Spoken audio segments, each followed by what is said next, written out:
Lesson 1 राग की रस्सी। लोनपोगार तिब्बत के 32वें राजा सोनोग वेसन गानपो के मंत्री थे। वे अपनी चालाकी और हाजिर जवाबी के लिए दूर दूर तक मशहूर थे। कोई उनके सामने टिकता न था। चैन से ज़िंदगी चल रही थी, मगर जब से उनका बेटा बड़ा हुआ था उनके लिए चिंता का विषय बना हुआ था। कारण यह था कि वह बहुत भोला था। होशियारी उसे छू कर भी नहीं गई थी। लोनपोगार ने सोचा, मेरा बेटा बहुत सीधा साधा है, मेरे बाद इसका काम कैसे चलेगा। एक दिन लोनपोगार ने अपने बेटे को 100 भेड़ें देते हुए कहा, क्या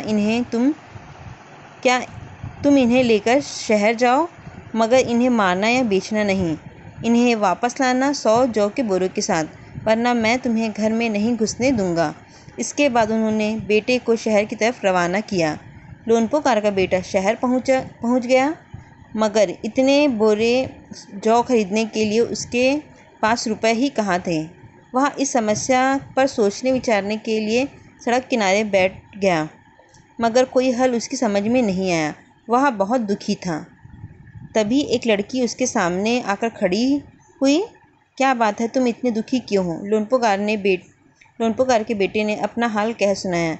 इसमें इतना दुखी होने की क्या बात है, मैं इसका हल निकाल देती हूँ। लोनपोगार तिब्बत के 32वें राजा के मंत्री थे। वे चालाक भी थे और हाजिर जवाब भी थे।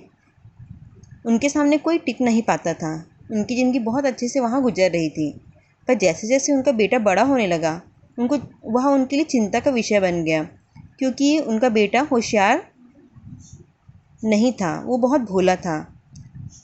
लोनपोगार सोचता था, मेरा बेटा बहुत सीधा साधा है, अगर मैं नहीं रहा तो फिर ये कैसे अपना घर चलाएगा। एक दिन लोनपोगार ने अपने बेटे को 100 भेड़ों के साथ शहर की तरफ रवाना किया और उसे कहा कि तुमको इसको न मारना है न बेचना है, और वापस आने के समय इसके साथ तुमको 100 जौ के बोरे भी लेकर आने हैं, वरना मैं तुमको घर में घुसने नहीं दूंगा।